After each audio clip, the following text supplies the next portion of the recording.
Welcome once again to the Party of One podcast, the delightfully dreadful actual play podcast where the gaming table is always set for two.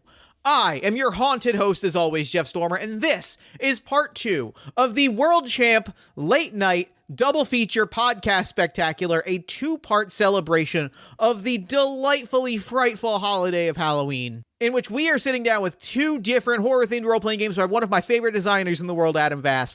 And here, on part 2, we are playing Ever Dreamed This Man with Adam Vass himself. I am so excited. I love this game so much, and I really think you're going to love listening to it. Ever Dreamed This Man is a horror role-playing game in which you explore your dreams and nightmares constantly invaded by one ominous being who you will watch, evade fear, and eventually confront in your sleep. Players work together to describe and define this being in ever-changing dreamscapes, influenced by tarot cards and a collaborative playlist you create during play. We played this game like a while ago. I want to say back in like March we played this game, maybe? It's been a long time. But like I have thought about this session for months after the fact. It still pops into my head. There are still so many weird and cool like memories and moments that I have from this game. It's something really, really special. You can find more information about the game at worldchampgameco.itch.io or check the show notes for more information. Or head to worldchamp.io to check out all of Adam's work. Like I said, Adam is one of my favorite designers. They are the host of the Brain Trust podcast with Will Yobst. I fucking love their work. I am such a fan. I love the podcast. I love the games.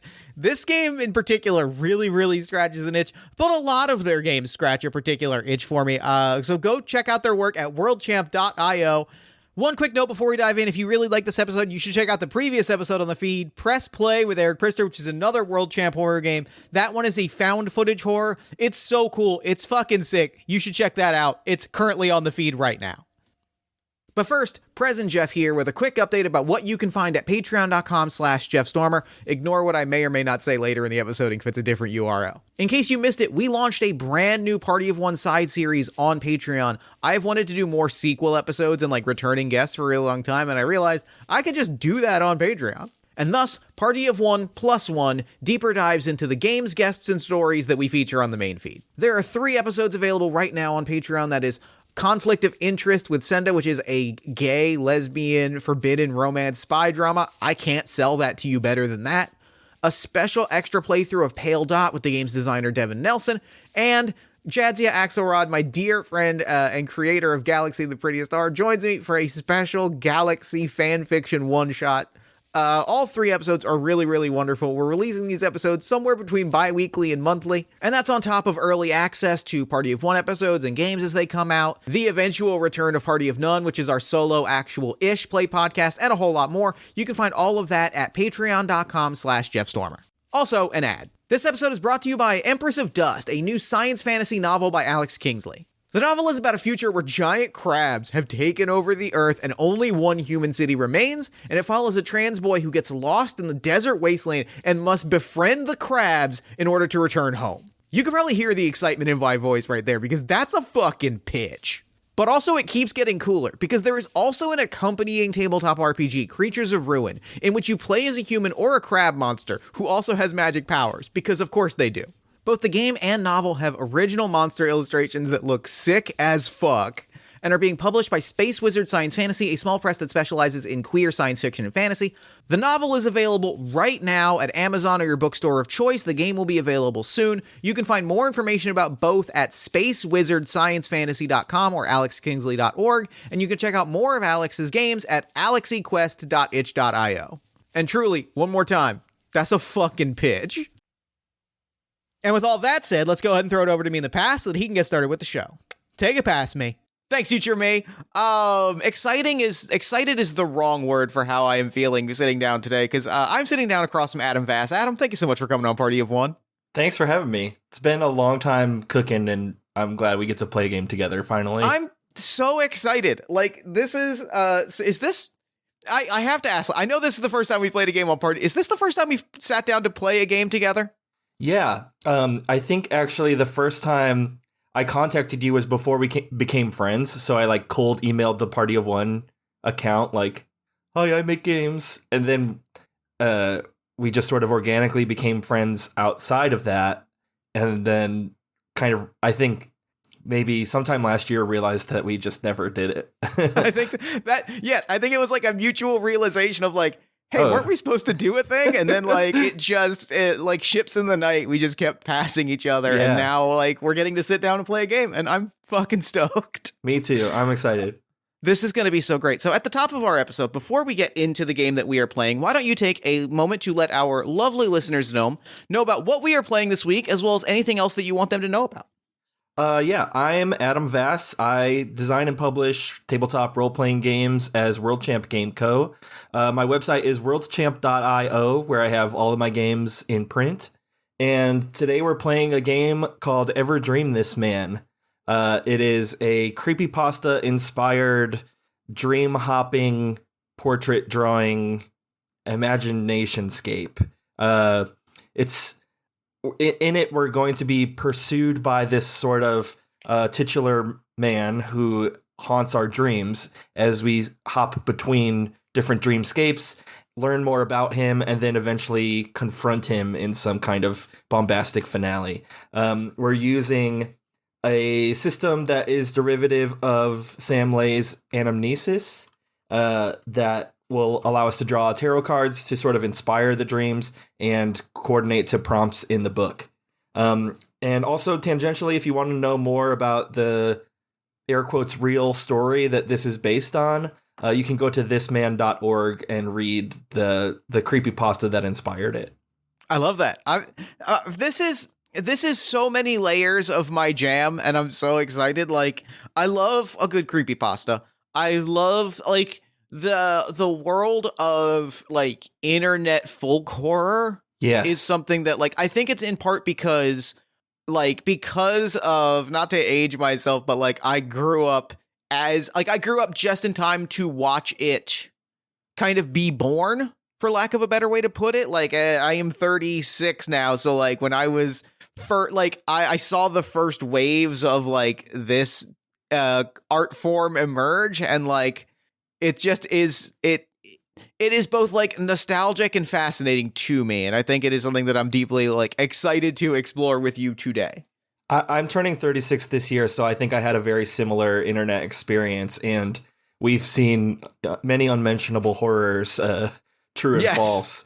But this will be a cool. I also think one thing that excites me the most about this game is that you draw the man as you play, and by the end, every group is going to have this unique, terrifying portrait. Like, you're visualizing through role-playing this creepy dude, but then at the end of play, you have a picture of that creepy dude, and it's going to be unique to you, and that's, as someone who just loves to draw and does different art mediums and stuff, that's really exciting, and as someone who likes that sort of stickiness of that early internet horror, the idea that I'm going to close my eyes and see this face is terrifying. It's terrifying, and it's cool, and it's weird, and like the vibe is just, it's so great, and there's something so unique. Like this hits on a unique fear / fascination / like a horror thing that excites me, is just like that sort of common subconscious horror is how I guess I would describe it. Like that sort of collective realization of, oh fuck, I thought I was the only person that was totally seeing this, imagining this, experiencing this, and then the realization of like, no, we all are on the same page, is such a visceral horror moment for me that I really love getting the chance to kind of play out in real time. Yeah, let's get creepy with it.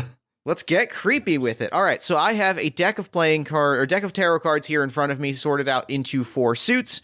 We are going to talk through the prompts associated with them, and as we're going, we're going to draw things onto a shared drawing space. We'll drop an image of it so that you can see our creepy guy in the show notes. But I think with that, let's go ahead and get creepy with it and start making a weird guy. Awesome. In January 2006 in New York, the patient of a well-known psychiatrist draws the face of a man that has been repeatedly appearing in her dreams. On more than one occasion, that man has given her advice on her private life. The woman swears she has never met the man in her life.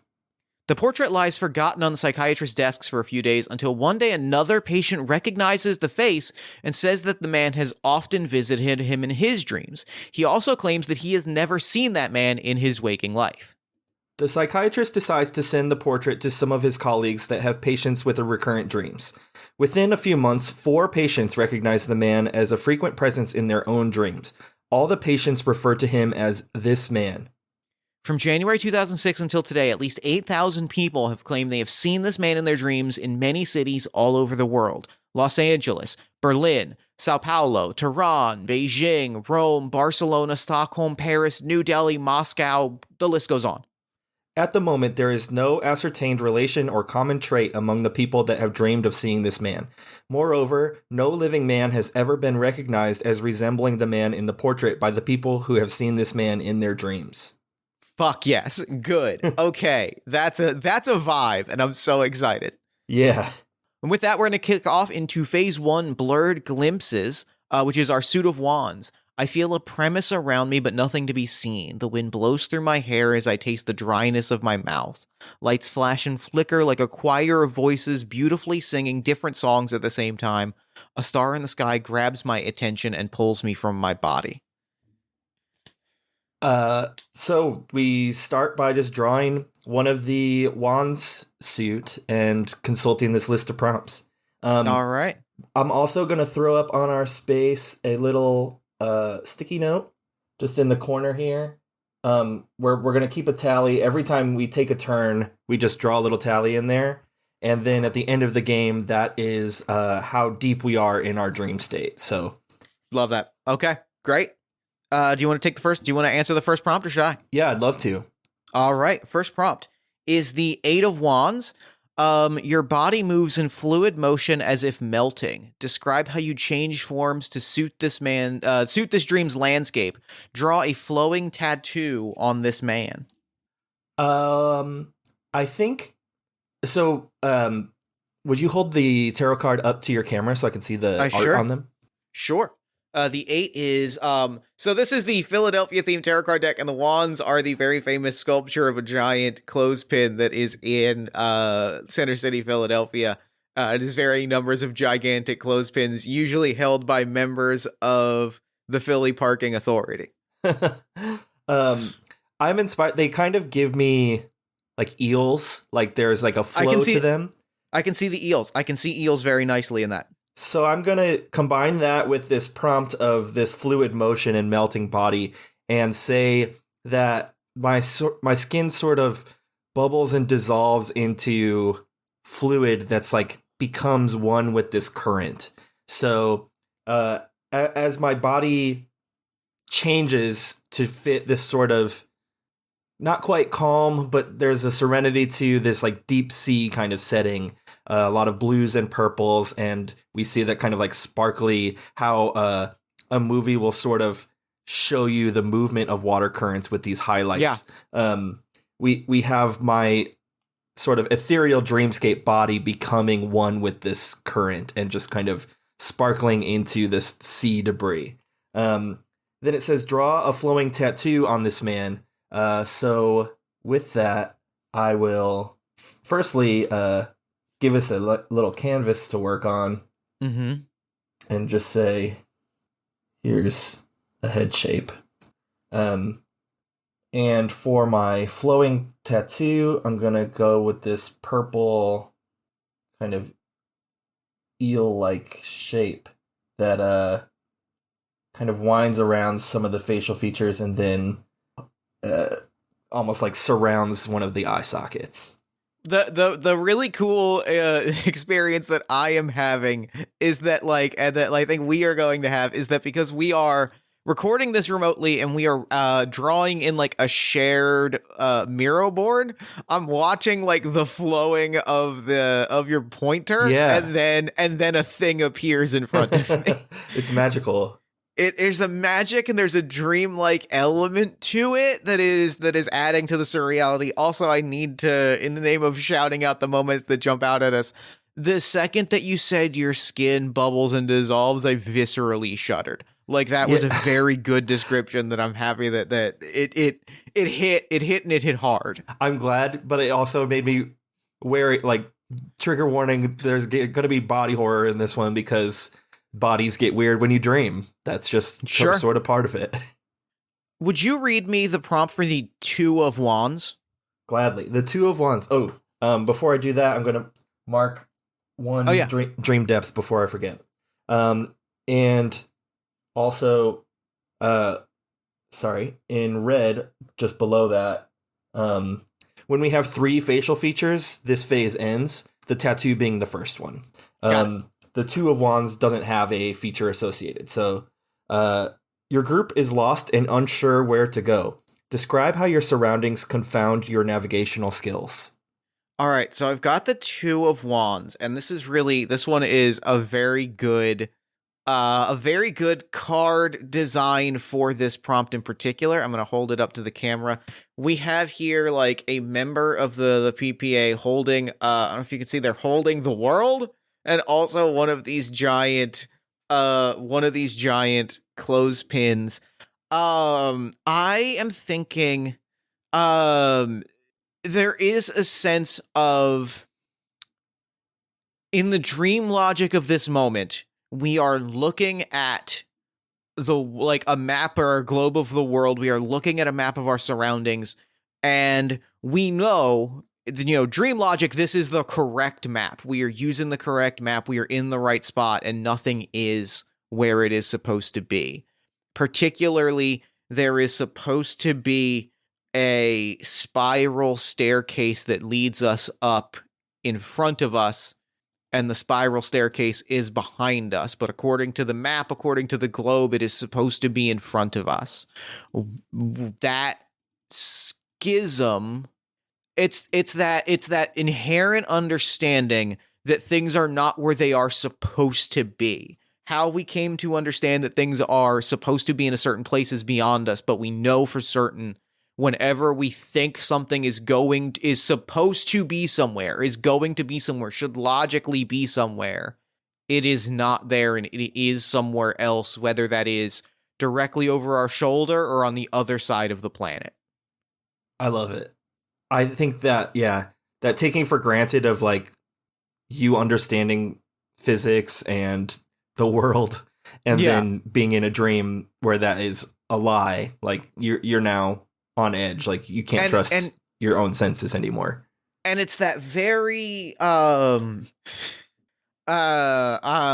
mean, as somebody that had anxiety dreams like 2 nights ago, there's a certainty that comes with that. There is a certainty of the omnipresent sense of your brain going, and you have been lied to, and you are wrong. Something is wrong. Like you like it's beyond just, thinking one thing and seeing another. It is the overwhelming certainty in your mind of like someone or something has deceived you or lied to you, and like feeling whenever you confront this fact, feeling that emotional sense of like, I feel like I've just been lied to. Yeah. Brutal. Brutal. All right. Your next card is, I love this. This is the 10 of Wands. I'm going to hold it up. You feel an injury manifest in your dream. How did you get it? Draw a scar on this man. Oh, great. Okay. So I think to correlate with this stare, we're going to have this Asherian gravity flow where we see this ascending spiral stair, and as we start to climb it, realize that it's going down. It looks vertical, it looks like we're going up, but it is like a staircase that goes in different dimensions, like a MC Escher drawing. Yeah. And as we then sort of like tumble down, and I feel like tumbling down a spiral stair is a unique kind of pain where it's not a straight line. You're getting tossed so you're dizzy on top of the impact. A scar on this man's face is going to be tricky insofar as one we're building up some features. I guess we're building up like eccentricities more than features right now. Mm-hmm. But I think I'm gonna go with. Oh, I already used purple. I'm gonna use a darker purple and just give a big old bruise on like the top of the dome, right at the temple. Yeah. I'm And gonna I'm gonna propose an additional injury that has happened to us because I'm looking at the art on this card. This is a person holding 10 of these giant clothespins, mhm. and they're holding them in a big, you can see they're holding them in like a big bushel bundle. We are falling among boxes. I don't know what are in those boxes, but like there's the added sense of like even if they're not hitting us, there's the added terror of like things are crashing around us. Yes, awesome. Okay, would you read me the 5 of Wands? The Five of Wands. What vegetation grows in this dream world? What use is it to the denizens of this area? The card prompt here is what looks like to me a bunch of people fighting with these giant wands. And so what I am going to propose is like both the way that they're holding them and also kind of the way that they're sort of fighting with them or against them. These are like we're in a cornfield. Gotta have some cornfield horror. If we're going in, we're going in. Gotta have some cornfield horror. And these corn stalks have prominent rose thorns on them. Like I think they are lined with thorns on every piece of them. Are they the size of a rose thorn, or are they the size of like a corn plant, like leaf? I think I really like the size. Like the size of rose thorns is very satisfying on this giant thing because it almost makes it worse. A, Yeah. there's probably more of them, and B, Yeah. like it almost feels like if they were the size of corn leaf, they would be either easier to avoid or easier to like safely touch. Sure, But yeah. the fact that they're small makes them easy to get pricked on. Like you see a giant spike, you can lean on it, you can Yeah. you can shift it. If it's just small, it's going to prick you in all of these very specific ways. Yeah. I will read you the prompt for the King of Wands. The King of Wands. You see someone you miss in your dream. What do you want from them? Oh. Here's the card in question. What do you want from them is almost the tricky part. Yeah. And I love that the question is not who are they, how do you Right. relate to them? It's just that you want something from them. I'm this is a little inside baseball, but the person that I miss is going to be Will from my co-host on the Brain Sure. Trust podcast. We were just texting before this, but I haven't seen Will in real life in like 2 years. So, what do they do? I think that at the bottom of the stairwell, like as we kind of, or I guess we kind of roll out of the stairs, we get pricked by these corn stalks. There's maybe like a clearing or something, and Will's there. And Sure. the thing I want from them is just to like help us get back on our feet. Like we just got rock and rolled, and just like a hand to pull us up, and hey, are you all right? Kind of just like check-in moment. Yeah. And I think so this is an immediate moment to me that is like extremely compelling, that I think adds something to the game as we're making this, is that this is maybe the first moment where I'm realizing that as I'm envisioning it, that we're both in this moment at the same time. Yeah. And so like as I am processing this, like I am also in this space where I'm watching you get a hand, like watching you look up to Will and them like holding out their hand to lift you up. And in my brain, I immediately latch on to, oh, they got to go record a podcast. They got to go make podcast. I need to go listen to podcast. Where's my phone? I need to like pull up my podcast, and like that is the dream logic that I am racing through at that moment. I love that too, because I hope that this kind of ties into whatever the next prompt is. But looking at screens and having like technology in dreams is always wonky. It also feels very appropriate that like this is the moment where like screens and technology come up, given the fact that the King of Wands is in this deck, David Lynch, and that feels like the most David Lynch shit. Yep. We're in a dream and there's a TV. We're in a dream and there's a TV. Those are the prompts, and then now go and we're gonna try for another like that's David Lynch. That's David Lynch in a nutshell. Shout out to David Lynch. We love you. I miss that you don't tell me that it's Friday anymore. How am I supposed to know what day it is? I know. All right, next prompt. Can you read me the Knight of Wands? Yeah, and this will be our third facial feature. We'll move on. So we'll move to the next phase. The Knight of Wands. Describe the weather around you and how it feels against your exposed skin. Draw some texture on this man's face. I'm going to show you the card. As I think about the weather, it is windy and dusty, almost like debris. Like it's not just windy, it's windy with debris. So there are these moments where you feel like flecks of dirt and debris like clicking, scratching against your skin, or like,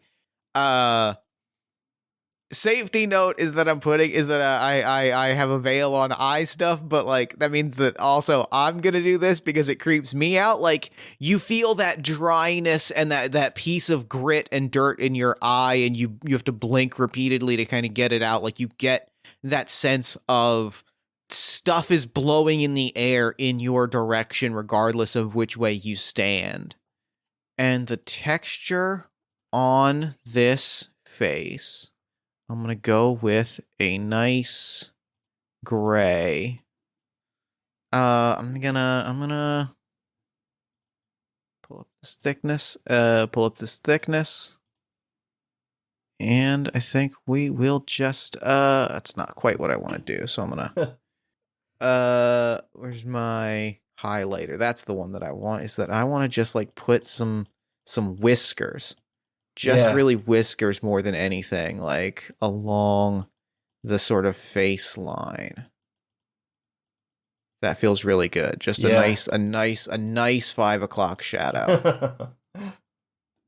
I feel like the circular brush of the highlighter really makes this feel coarse too. Like it does, and it feels like that's the thing that I also want to point out is like is it feels uneven, and that matches kind of what I'm envisioning.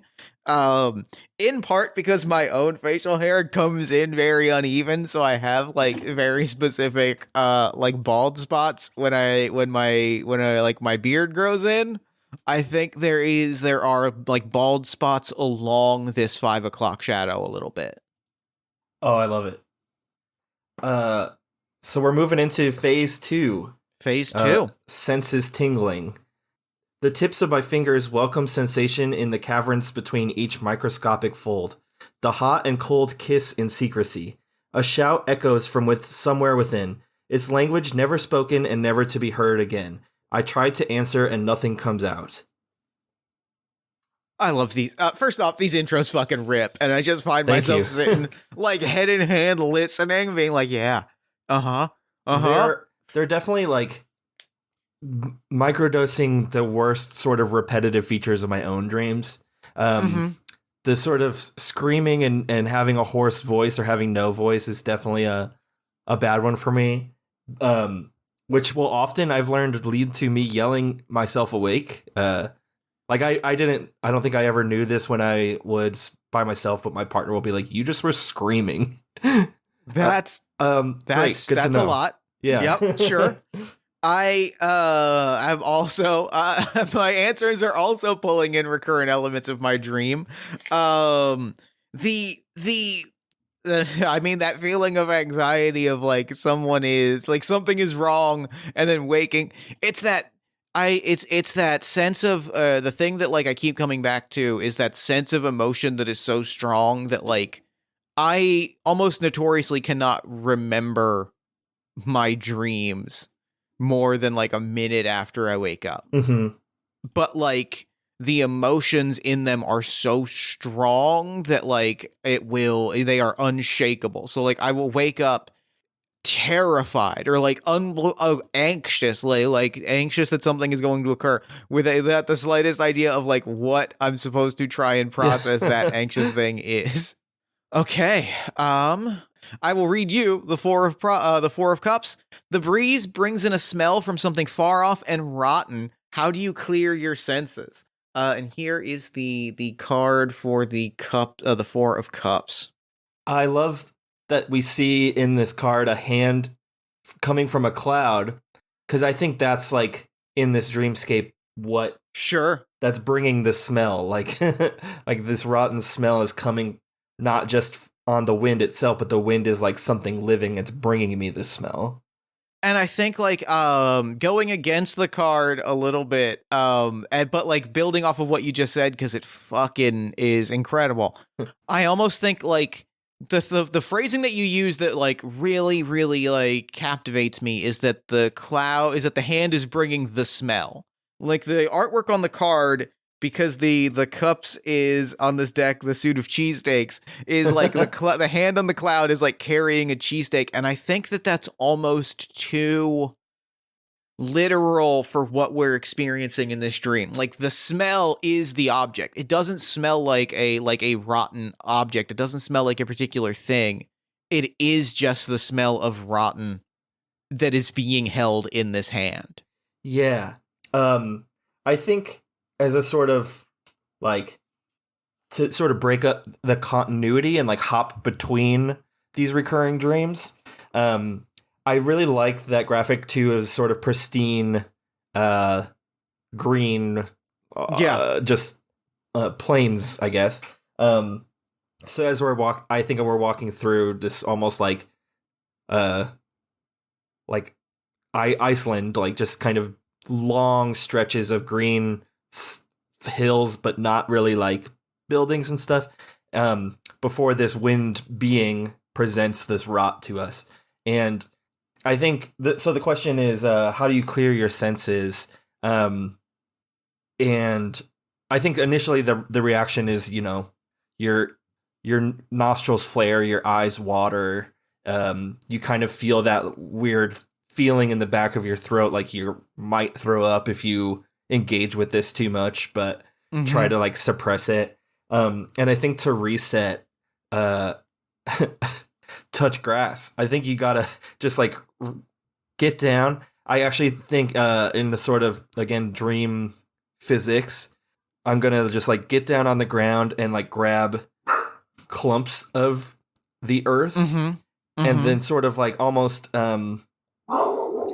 meet in the middle. The clumps kind of almost like embrace my grasp and move up my arms a little bit, and like I plant myself. I like literally am rooting down into the earth and becoming like stable to clear these senses.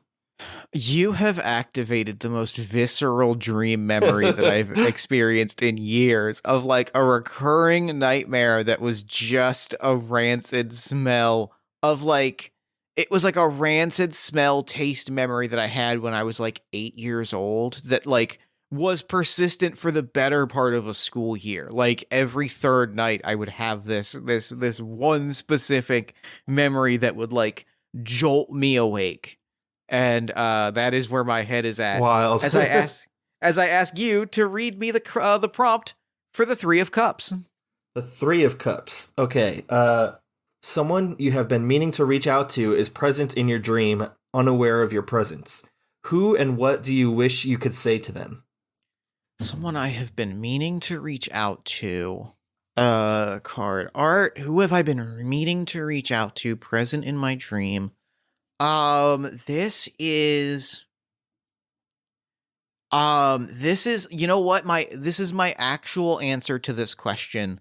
Um, I don't see their face.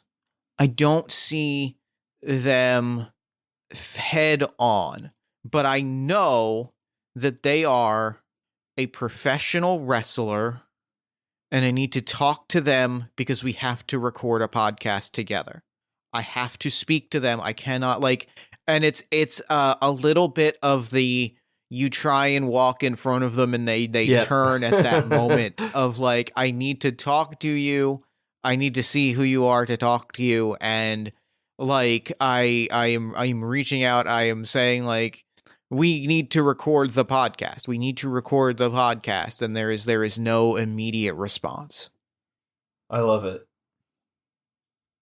All right, now can you read me, or I'm going to read you the 10 of Cups. Great.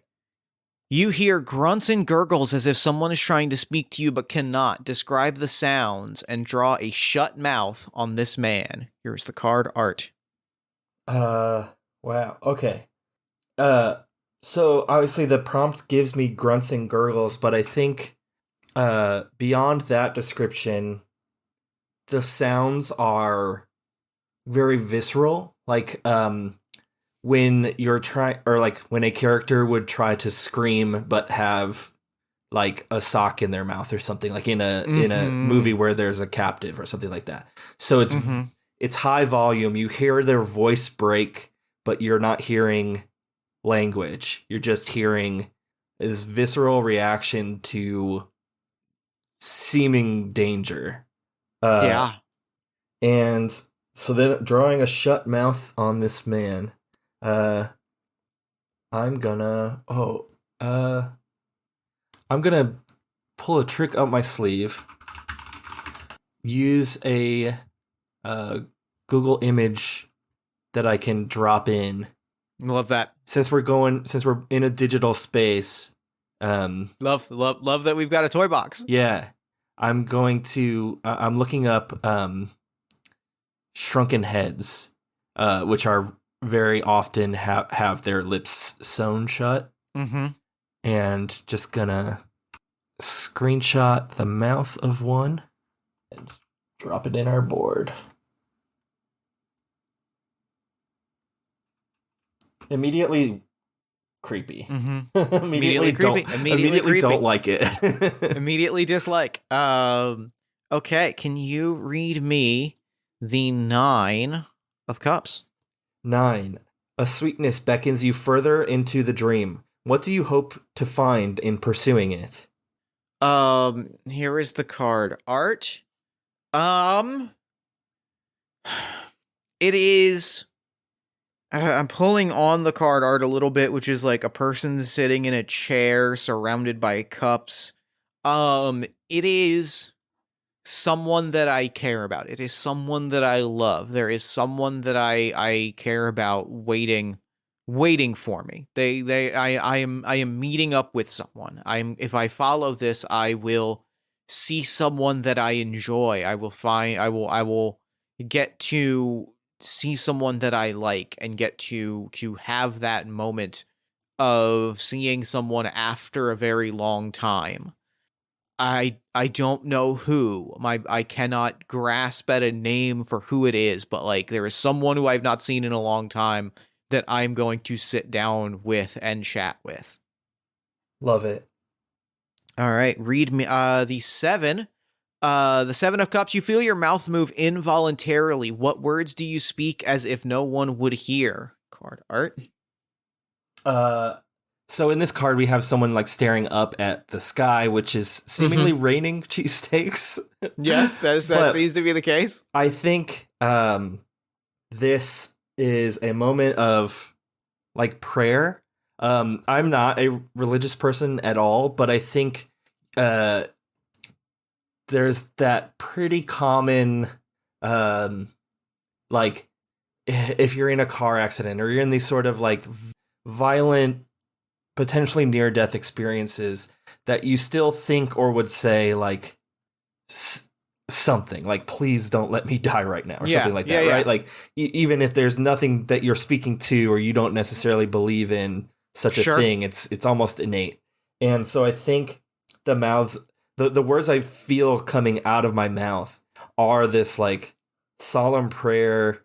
And when I hear it, I hear my own voice saying it, and I'm still caught off guard by such a thing because of my own like lack of faith that these words would not voluntarily come out of my mouth. And I think they're even in that sort of prosy, almost like old school romantic speech that Yeah. I wouldn't speak in my waking life. And we hear, yeah, just sort of like this just like desire to I think it to get weirder. The prayer is to never to never leave this realm again, and to Love that. find like peace here. So the way that it's spoken, the fact that it is spoken, and the thing that it's conveying are all things that would not innately come from me, and they're all deeply upsetting when I hear them. Yeah. Yeah, can you read me the Six of Cups? So the Six of Cups, I'll read it, but we're actually gonna skip it because Okay. it would yield another mouth. And the rules just say skip prompts that would yield redundant features. So we're looking for a nose on this one to move to the next phase. Well, then let's skip it up to the Five of Cups. Oh, perfect. Yeah. Five of Cups. Gusts of air push and pull you in every direction. Describe how they meddle with your surroundings and send creatures into a panic. Then draw a large nose on this man. Here is the card. Pull you in every direction, how they meddle with your surroundings. It is... We are again holding those boxes. We are again holding these boxes from the stairwell. We maybe been holding them this entire time, but they are now blowing and hurtling, like tumbling over, and things are falling out of them, and we kind of have to chase after them to and like keep putting things down to pick them up, and then we pick them up and things get blown away, and things are stuff is blowing into one another, and it is there is an overwhelming frustration in the sort of repetition of it. Being trapped in this cycle is very, very frustrating. And now I am going to draw a large nose on the man. I loved seeing the direction going in an unexpected way for me. Again, watching your cursor and then seeing the shape reveal. It's very good. It's a very good experience, and I've drawn just like a very long. I thought about pulling the same digital trick and dropping in like for maximum mixed media weirdness, like the thing that like popped into my head was Mr. Burns's nose. Yeah. And so like I thought about like just pulling it, but I thought trying to draw a rough recreation in my head from memory of what I think Mr. Burns's nose looked like felt like the more surreal touch. From my memory, I think you did. I think it's pretty accurate. All right. We're moving to the next phase again. All right, phase 3. Eye to eye. My eyelids peel back to reveal a truth stood before me for longer than I cared to see. It is almost within reach, but it evades my touch, mirroring my motions in an elegant dance. I see myself in you. I see all the things I love and hate given true form. And this is the Suit of Pentacles. In this one, we draw until this man has 2 eyes. All right, let me give you our first card prompt. That is the page. You see yourself reflected in a glass pane, still water, or something else. What is amiss and unsettling about your reflection? Ooh, that's cool. What is the pentacle in the Philly deck? It is SEPTA tokens. It is subway and trolley tokens. Um, I see myself reflected. I think. Uh, one of the like tips it gives, it says, consider how pentacles are rooted in material and labor to create sweaty, mechanical, and chaotic dream worlds full of strife. So with this, I'm thinking of almost like one of the other big inspirations for the game is Nightmare on Elm Street. So I'm picturing like a boiler room or a room with a bunch of machinery, I guess. So my reflection is in these sweaty, condensated, round, like stainless steel cylinders. And beyond the fact that it's warping me horizontal around the cylinder shape, I'm also seeing this condensation that drips on the outside of the cylinder. It's dragging aspects of my reflection down like an oil painting. Like instead of just a drip that goes over the reflection, it is pulling down my eyebrows. It's pulling my chin further down and almost like I'm melting in this reflection. And it gives you that pause, like you touch your chest to see if you are physically melting. It's not happening to you, it's happening to this reiteration of yourself that you're watching kind of drip down. Yeah. Fuck. Okay, cool. This game rules. Yeah. Read me the 7 of Pentacles. The 7. The mundanity of dreams leads to another layer of sleep. How can you tell if you're awake or not? Draw a dim eye on this man. I can tell. How do I tell if I'm awake or not?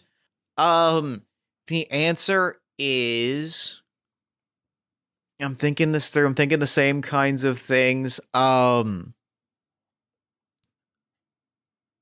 The answer is we are in a place that I am not anymore. Let me tell you, Adam, about the place that I used to work. It has been like 5 years now, so I feel like I can comfortably, and I've even described it at the time. I used to work in a weird fucking environment. I used to work for a home shopping network. I used to work in the studio of a home shopping network, and by that I mean a compound in the fucking woods. You would drive an hour and a half outside of Philadelphia. You would arrive it was a full service global broadcast studio, web server farm, and office complex. Isolated entirely by the woods. You would then drive into the woods and like a studio would emerge. And like it was, all of these things were in the building together. So it was like a series of long, bland white tunnels, like office tunnels that ran, but like there were no like it's not like if you're in an office complex, you know how you like there are other buildings. Sure. And you kind of see like there are common areas that kind of you peek into almost other worlds. Imagine one building that is just internally long with a massive atrium in the middle and a spiral staircase. Yeah, I think this is what the Backrooms is. Yes. The like to bring it full circle with the creepypastas, you worked in this like liminal horror. I very much did. and there is this thing that happens when I dream, when I remember my dreams. This is a very real experience of oftentimes like I will have this experience before I wake up. Usually in the last dream you remember because you dream a bunch of things and you only really remember the last like one or two. But like I will note the thing that means that I'm dreaming, and then I will wake up. It is a very weird experience. I'll be like, oh, yeah, that doesn't make sense. This is a dream. Okay, great. And then I will wake up. It's not lucid dreaming, but it is, I will have the experience of waking up from a dream and going, okay, cool. I recognize that was a dream because this detail was incongruous with my lived experience. Mhm. So like we're in these hallways and we're in these back rooms and I am just pointing at things going like, I haven't worked here in 5 years. I don't have this job anymore. I don't know why I'm still here. I wish I had that lucidity whenever I still have dreams about being in high school. Half my life ago, and it'll still get me pretty often. Those are the ones that I still got on. Yeah. Like weirdly, it's the ones where I'm like, oh, I got a test. Fuck. Mm-hmm. I'm drawing a dim eye. So what I'm gonna do is actually zoom in very, very close. I'm gonna pull some real life here. There's eye, and we're gonna take a very thin thickness, light gray. I'm thinking about my cat, Carla Tortelli, who is the sweetest girl in the world. We think, actually, that's too much. I want this. Oh, that's not going to give me anything. All right, we'll pull the smallest thickness, and has just like a little bit of Carla. When we rescued her, she has a scratch on her eye. She has a little bit of like a gray scratch on her eye. Mm-hmm. It's not an impairment. She has perfect vision. We think that she must have gotten it when she was like almost a newborn kitten. And from what we have gathered about Carla's personality, we genuinely think that she got it because she loves getting pet on her like face. Mm-hmm. And loves rubbing on objects with her cheek. And she'll rub on like the sharp edge of a table and just be like, I am giving myself pets. And we're certain that she just poked herself in the eye and that she can see perfectly well. She did it before she could form memories and just has a little tiny gray scratch on like milky gray scratch on her eye. It has never grown. It has never expanded. It does not bother her. And she is the happiest cat, most loved cat in the world. But that is what I've added, that tiny milky scratch onto the eye that I've drawn us here. I love it. Sometimes you just need to gush about your cat for a little bit. Oh, I get it. I left the fence open in case one of my dogs comes in, just wants a quick pet. Thankfully, he hasn't barked too much on the recording.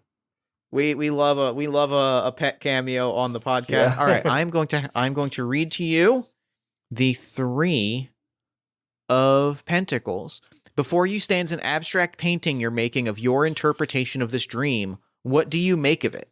Oh, I love and hate this prompt because as someone who is a visual artist, like I can picture it very well, like the image of me painting this dream, but at the same time, that sort of like the notion of that sort of Russian doll of like me watching me paint the dream that I'm having, like is visceral. It's weird. Yeah. And also like I imagine, tell me if this is a thing that this is half like me. This is half hearing a thing and half going, "Hey, here's a weird thing that I experienced. Right. Please tell me that it's not I'm not the only one that experiences it." Do you ever get the feeling as like a visual artist where like you imagine or you dream of visual art and you have this feeling of like, I'm working. I'm absolutely. At work. I woke up just today and like I don't remember a ton of my dreams. I had like a really weird, bad, depressive episode this weekend.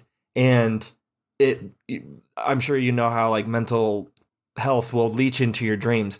And part of my like just calming time yesterday was listening to The White Birch by Codeine, which is like an old 90s slowcore record. And in my dream, and I've kind of thought this for a while, is like, I really would be interested in, that's the only other kind of music I think that I would really be interested in composing and playing and getting like my partner and a drummer and like making slowcore. I had a dream just this morning that I woke up from where I wrote the coolest song and immediately upon waking was like, I don't know how to play this song. Like that happens to me pretty often. I'll have like, I guess an art experience in the dream, wake up and be like, there's no way I'm ever going to recreate this. And there's almost like a heartbreak to it of being like, I love this song. I'll never be able to hear it again. And I can't like do it. You can't I can't make it. So I had the most visceral dream. Like it is one that has haunted me for years, where I had written the first like 2 pages of a Jack Kirby's The Fourth World role-playing game that I was so fucking stoked about. And like and like in the dream, I'm like repeating the opening and being like, these are the opening lines. This is gonna be so sick. And I woke up and I felt them fading away. Like I oh, felt it's the like worst. I could feel them like slipping through my fingers, and I was like, I don't even think this is a thing. I don't think that this game had legs. But like I feel that moment of like I was imagining this piece of art slipping out of my fingers. Yeah, it hurts.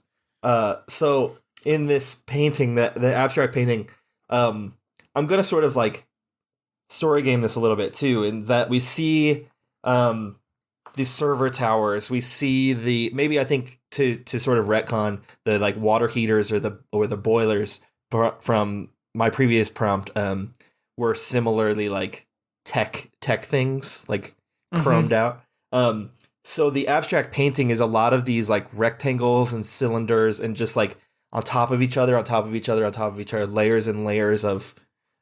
If you've ever seen, I've seen a lot of squeegee art lately on like Instagram and Reels and stuff, where you just do a daub and you make a really straight pull with the squeegee. So I think there's these really geometric color blocks that just lay on top of each other. But in that same way, I think the painting shows us a little bit, like zoomed out, the sort of geographical layout of this structure that we find ourselves in. We can see the halls and the paths and the opening between these cylinders and servers, and we also see amongst the shapes and blocks kind of a silhouette of this man like standing just within like a few yards of us. But when we look in our experience, like in our through our dream eyes, we don't see anyone there, but in the painting the artist has recognized that this man is close by. Incredible. All right. Can you read me the 5 of Pentacles? The 5 of Pentacles reads, the lights quickly dim around you. What do you see in the darkness that you were unable to see prior? What do I see in the darkness that I was unable to see prior? It is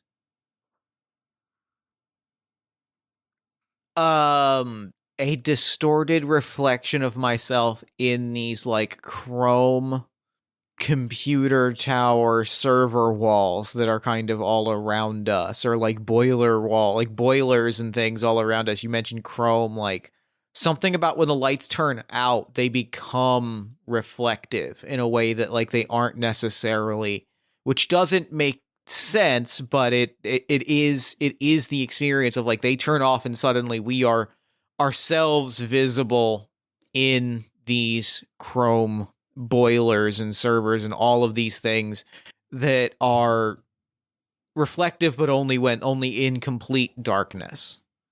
I think too they like reflect off one another, so you have this sort of like hall of mirrors, or that moment in the final Star Wars movie where Rey kind of sees infinity versions of herself like a millisecond later, so it like gives this almost frame animation. Yeah, that's very cool. Infinity us in the terror chrome zone.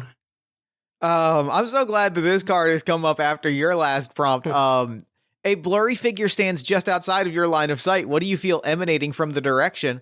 Draw a blind eye on this man. That is the 6 of Pentacles. Perfect. Yeah, so as mentioned, we looked for the figure that it would have been where the painting, I guess, implied where the man was, and we saw nothing. But now that it's dark, we feel just I think I see like almost radiating color from and where this man is complete lack of color and lack of light. He just is like a person-shaped black hole. And with that, we see the light warp around his form in these sort of like galactic oranges and yellows and reds that get deeper and richer as they get closer to pure darkness. And I think with that too, it says, what do you feel emanating from that? I think we feel both the heat of that like yellow and orange, and we also feel the gravity of his person. We feel like drawn towards walking towards him, whether we want to or not. And to draw a blind eye, let's see. Gotta learn some Miro stuff. There's gotta be a function here to like throw things back in. Oh yeah, send to back. Dope. And then That's cool. That's good. Yeah, I really liked that I had like planned ahead to.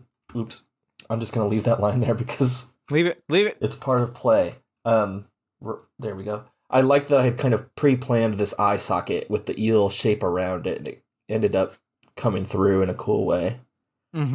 It's very, very sick. I love it a lot. And that is our second eye, which I believe brings us to the fourth phase of play, face to face. Do you want to read the face-to-face introduction? Yeah, just adding a little shade to this. That's good. Eye socket. I love playing visual games with visual artists. It's a satisfying experience. It's so strange to do it in Miro or like anything that's not, pen and paper or Procreate or something. But with that comes just a very cool experience of like you're not in total control. This is a dream and I'm doing my best. But we have this face that is ominous and weird and like very ominous and weird. All right, so we're in phase 4, face to face. The time has come to face my fears. Nothing is real and everything matters. I feel a single drop of sweat form and roll off my forehead. Everything is real and nothing matters. Time to wake up. So we have shuffled the cards of the sword suit, and in phase 4, we are confronted by the man who is confronting us less the knowledge you've acquired about him gets out and his goals are compromised. We are going to we have our dream depth, which is the number of hatches collected on our sheet. We also have this man's vigor, which starts at 6. We're going to continue flipping cards and answering them. Every time we answer a red prompt, we deplete his vigor by 1. Our dream depth depletes by 1 regardless of prompt, and phase 4 ends when we either awaken or deplete this man's vigor. So I did an okay job of keeping track of our dream depth. I have it at 15. The idea here being the more you explore these dreamscapes, the better chance you have of surviving this confrontation. So 15 is pretty close to where we were. The vigor is at 6. And we are looking at, kind of like 1 in 3 odds per prompt of depleting that vigor. So we'll see what happens. Let's go face to face. So you'll be answering the first prompt if you want to draw a card for me. I do. Read me the Page of Swords. Great. How does this man exploit your fears to inflict harm upon you? And this is a red prompt, so we deplete his vigor by 1 in answering it. It says, if applicable, you can draw signs of these attacks on your portrait, so we can continue to draw to the very end if we choose to. Then also, each turn, regardless of the prompt, our dream depth depletes by 1. So, luckily, we're getting a hit on the first prompt. And I know exactly what I'm going to draw. This is a thing that is regularly featured in my dreams, and I do not have time to unpack that statement. I'm just gonna draw I drew it in a light gray, but I'm gonna draw it in a black, but also I like the gray and black. I'm leaving it in place, and I'm drawing very bushy eyebrows. Very bushy eyebrows, because the fear that emerges in my dreams that he is exploiting is that he and I are in a screaming match argument. We are, the argument just continues to get louder and the screams more hoarse, and like we are having the angriest, most chaotic screaming match argument, and like it is physically hurting my throat, it is emotionally distressing me. That is the thing that like it is consuming more and more of myself, this anger and this desire to continue to scream. Oh, I love it and hate it at the same time. That's the summary of so many of the prompts is like, this is so good, and also I want nothing to do with this. Yeah, right? That's this what makes a good horror game, in my opinion. It's good, and also fuck this. Yeah. I'm gonna read you the King of Swords. As soon as I am dealing with my own monster attack in this moment. Speak of the devil, Tortelli, as demanding all of the pets. How does this man's touch leave a mark on your body?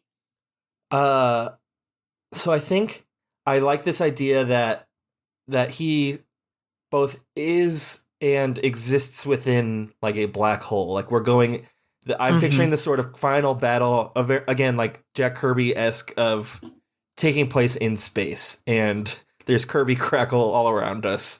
And I think the touch is this erasure of like, not just of like light and color, but like, I guess visibility completely. So let's say the man kind of like reaches out and like grabs onto my forearm, and I first see like the skin kind of Kirby crackle away into red muscle, and then that kind of Kirby crackles into bone, and that kind of eggshell color crackles into nothing. And like, I don't necessarily see, I think I just see through wherever he touches.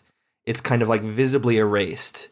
There's still an attachment. I can still control my hand and my wrist, but where he grabs is visibly not present anymore. Tried my best to just like put a field of Kirby Crackle. I love it. It's very Miro-ified, yes. But like, there's our Kirby Crackle aura. Miro surprisingly works for this because of the circle tool, the circle brush. The circle brush is working. The circle brush is doing work today. Could you read me the Queen of Swords? Yes. What do you shout in protest at this man in an attempt to make this confrontation end? What do I shout at this man in protest? I think I shout that I think I'm just shouting like, I've got other things to do. I've got other things to do. I've got other things to do. Like, and it's just this repetition chorus that is like, I'm now just screaming that as loud as I possibly can, and it's echoing, booming across these hollow corridors. Love it. This is the first one that doesn't deplete his vigor, but I'm keeping track of it up to the top right. But we went deep into dreams. I think we're pretty content. I think we're doing good. I am going to read you the Seven of Swords. This is, how does this man's body contort to reach you when you thought you were safe from his reach? Fuck yes. So after the grab, after part of my arm is exposed through its complete series of dimensions, I'm gonna bail. I think it's funny because whenever I play a game where the character is me, it reveals how not brave I am, and I think that's fine. Sure. But I have no reasonable expectation that I can go toe to toe with this thing. So I'm going to try to turn and run, and as we sort of like exist in the space between this like galactic black hole and these chrome maze, I turn to run, and his reflection, it eats my reflection, like in that same way that it made my forearm invisible. It does that to different reflections of me on these infinite cylinders and servers. So not all at once, but like one by one. And as I'm running, I can see them sort of melt down into reflective chrome with no reflection. That rules. That fucking rules. So I am going to ask you. Go ahead. I'm gonna mark a vigor and a dream depth, but I'm also gonna use the highlighter tool to add just in his like forehead area, some of this like chrome Yeah. effect. Yeah. Love that. Love that. You probably can't do. Can you do white? Yeah. Hell yeah. Cool. It's got a little chrome dome. And I am going to have you read me the 9 of swords.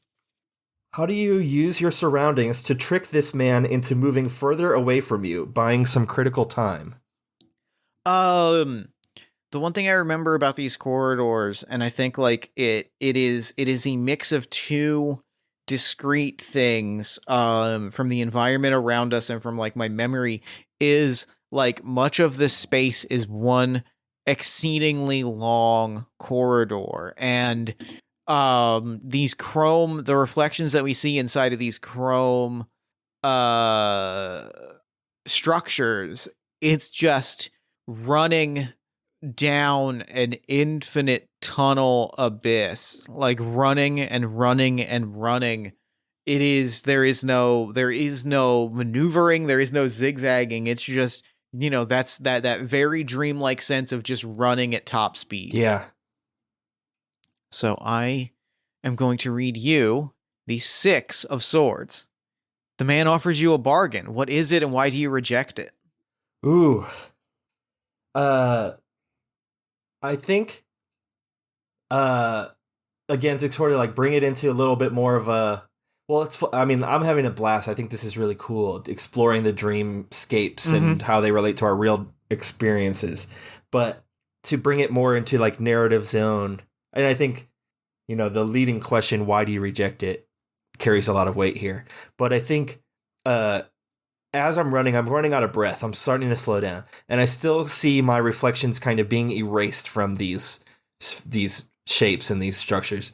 And in some of them now, I see this man's reflection where mine was, and he's like showing me this alternative. Like, if you stay here in this place,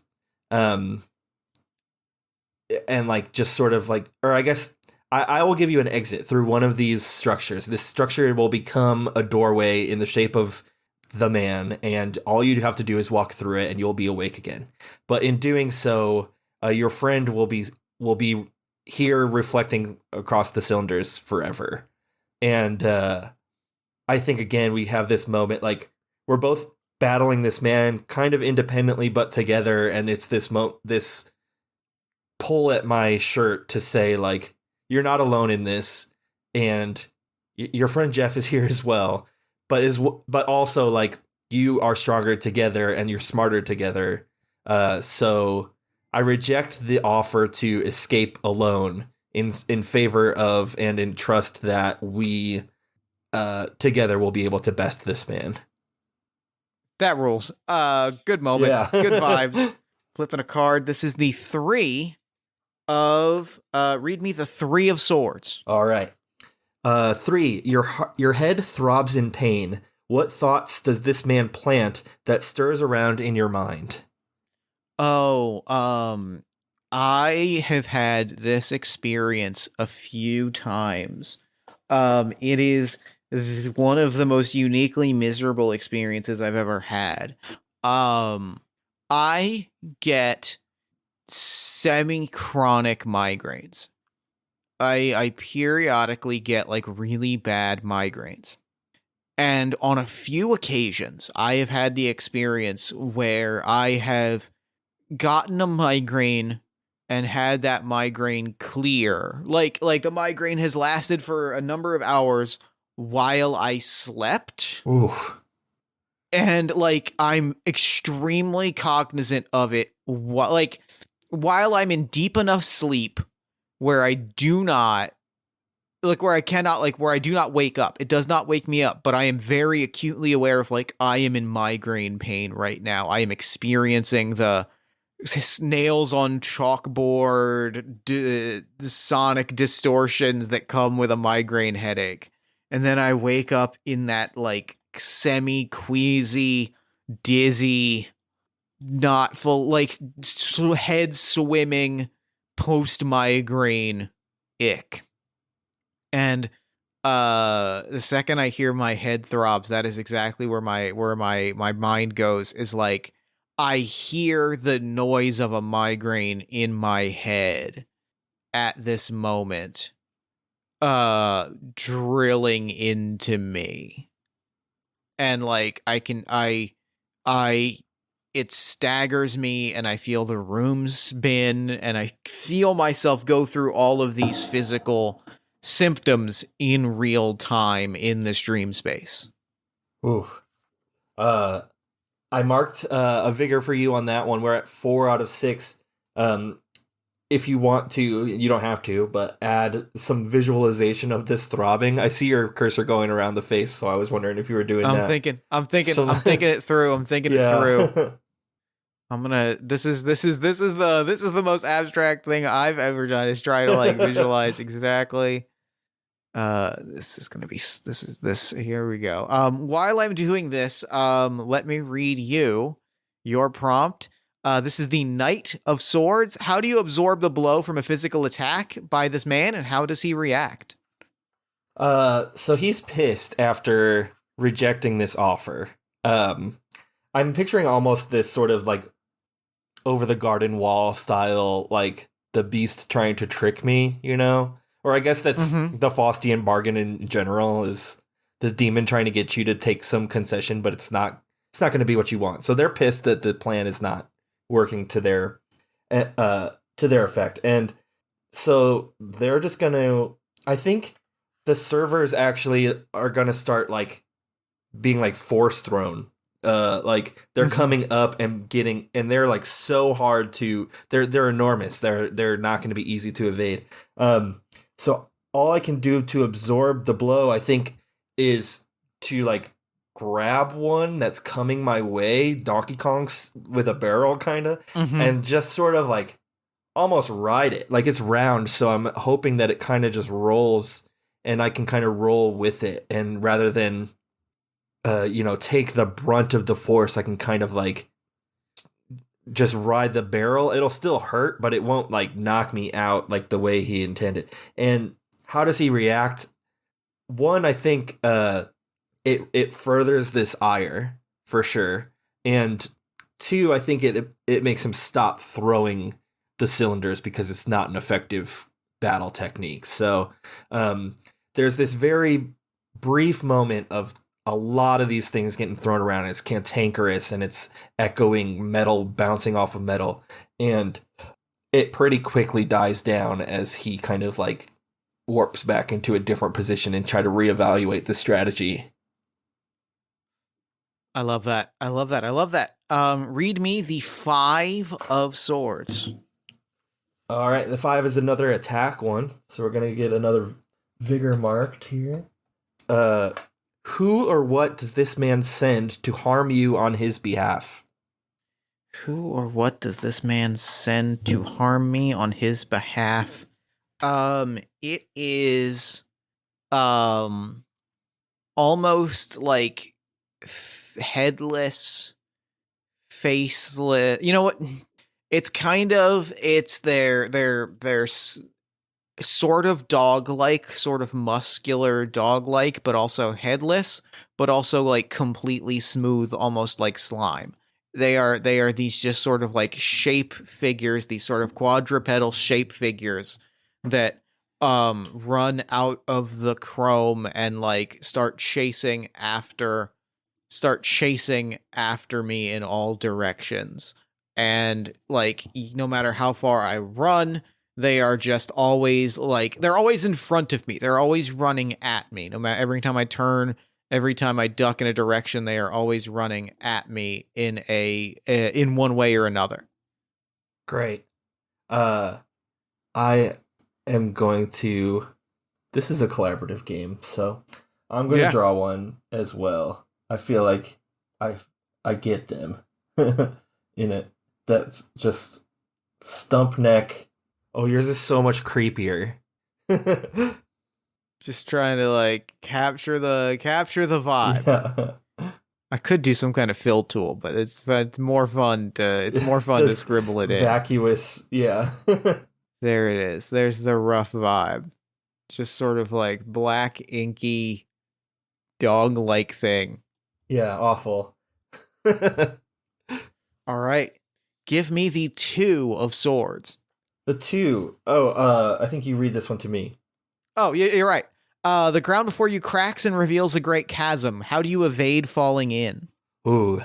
I mean, so we see the ground crack. We see it sort of absorbing or like ingesting these towers, and these chrome things start to like tumble and fall. That cantankerous metal sound is coming back, and it's like so much louder as it reverberates off of this like new canyon that's being formed. I think maybe some of the dogs fall into it as well. Like, it's not a Deus Ex Machina savior, but it will dwindle their numbers a little bit. And I think I evade it by having this moment of lucidity that says, like, all of these powers and all of these movements and attacks from this man, they are coming from this place of dreams and from surreality. And I can, like, we are also capable of wielding that surreality, maybe to a lesser extent, but like that moment of hey, what's going on? This is a dream. I think I just stay suspended. I just sort of like float, and the ground kind of crumbles beneath me into this cavern, and I just don't fall because I recognize for the first time maybe that this is not a real experience and that we have some modicum of control over our surroundings. Okay. Our next card. Read me the 8 of swords. Okay. Just so you know, this is the last vigor mark.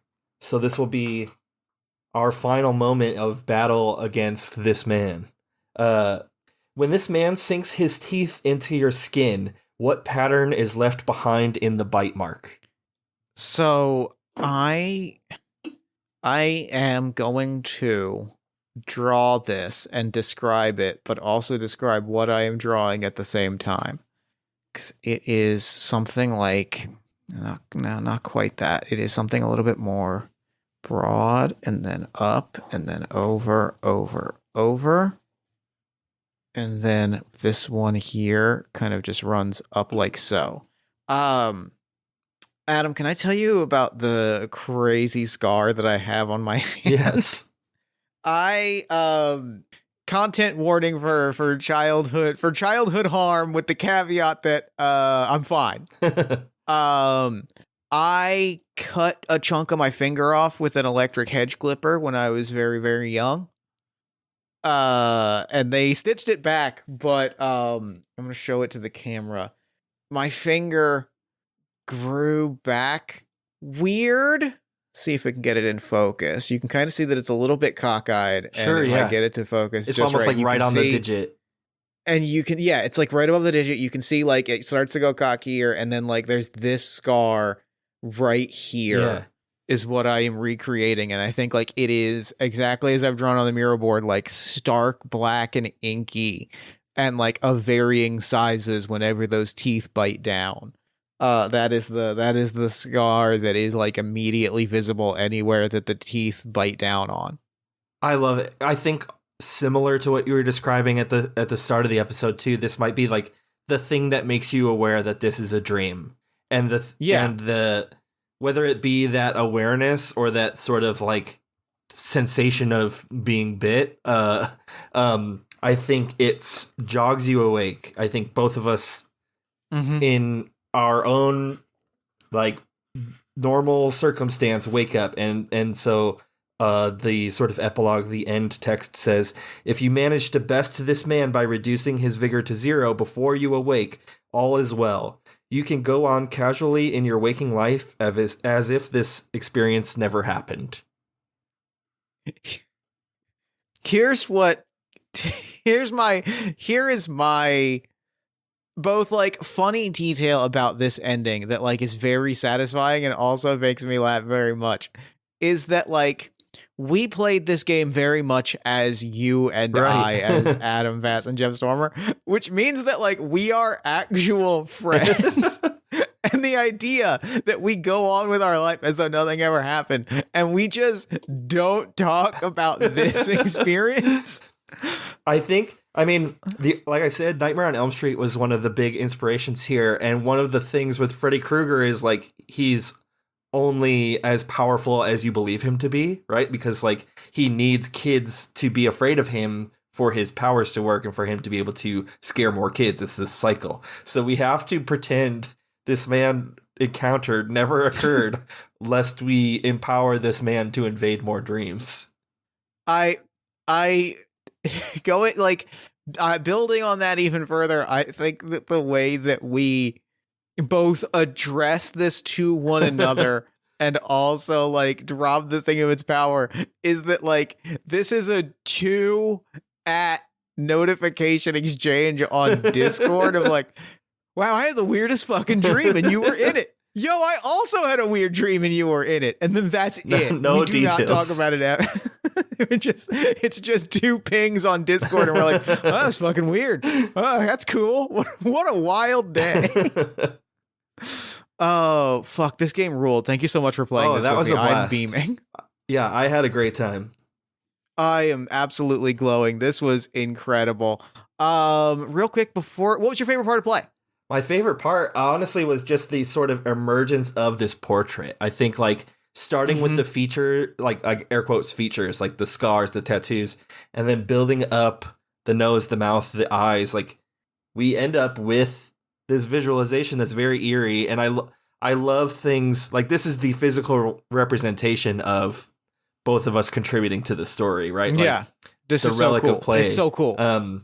And yeah, having the like headless creatures and all the stuff in the like the scar off to the side, like it's really rad. So watching that just build from an oval head shape into this relic of play, that was my favorite part. It's so cool. It's really, really so fucking cool. This whole experience ruled. I loved the slipping between like us describing what was happening in this dreamscape and also going like, and here's some things that I remember from my own actual dreams that just make this even weirder. Really like elevated the entire experience for me, and it just got me fucking jazzed. This was a cool experience from beginning to end. Yeah, that notion that we aren't really characters because dreams are already this sort of like diluted sense of self and also a removal from yourself. Like we are characters in our own dreams. And it was just really cool to play with that in this style. Like, yeah, I don't know that I've ever really had an experience like that. It was very, very sick. This ruled. Thank you again for playing this with me. Before we wrap up, where can people find you, your work, and the game online? This game and all of my games in print are at worldchamp.io. I'm also on worldchampgameco.itch.io for all my digital stuff. I have my Patreon where I put out games mostly every month. That is patreon.com/worldchampgameco. The Brain Trust podcast that I alluded to earlier with my best friend Will is at braintrust.rocks, and we talk about tabletop game design philosophy and theory and joke around, and it's a good time. But yeah, worldchamp.io is my hub where everything else leaches out. Love it, love it, love it. Thank you again for playing this with me. I am absolutely over the moon. This fucking ruled. And for now, I'm going to throw it over to me in the future so that he can wrap up with the show. Take a future me. Thanks, Past Me, and thanks again to Adam for coming on the show. God, that game is so good. I had so much fun with that experience. That was something really, really special. Like I said, it's a really good sign of a horror game where it sticks with you and like continues to unnerve you for months after the fact, and that's exactly what this game accomplished. I could not be happier with it. This was a really wonderful experience that I treasure. Be sure to head to worldchampgameco.itch.io to check out your own copy of Ever Dream This Man. Be sure to head to worldchamp.io to check out all of Adam's work, and be sure to follow World Champ Game Co. wherever you get your social media. You can also find us on pretty much whichever social media you prefer at Party of One Pod or Jeff Stormer, depending. And if you enjoy the show and you want to support it, there's a lot of different ways you can do that. Subscribe to our newsletter at buttondown.email/partyofonepodcast. And join our Discord community at bit.ly/partyofone-discord. You can support us financially at patreon.com/JeffStormer or ko-fi.com/JeffStormer. You can give us a nice iTunes review, shout us out to a friend, give us some love on social media. You can buy some Party of One merch at bit.ly/partyofonemerch. Or, if you're looking for more great podcast content, you can check out All My Fantasy Children, which is a character creation, storytelling, and world-building podcast that I make with my best friend in the world, Aaron Catano Saez. We take a listener-submitted prompt and spin it into an original fantasy character, populating a shared universe one story at a time. You can also check out Yazeba's Bed and Breakfast, which is an actual play about a heartless witch, a cozy house, and the many people making their homes inside. Both of those you can find wherever you get your podcasts. Party of One is, as always, produced and edited by Jeff Stormer and Jen Frank. Music for the show comes from the song Infinite Lives by Mega Rain featuring the D&D Sluggers, and the Party of One logo is by Evan Rowland. If you'd like to inquire about advertising rates, coming on the show as a guest, or about press coverage of the show, you can email me at partyofonepodcast@gmail.com. And, unless I am mistaken, that is all we do here. So until next time, thank you so much for listening. Remember to fight the forces of fascism every single day. Remember that self-love and self-care are radical and defiant acts of resistance. And as always, party on, everybody. If you dare.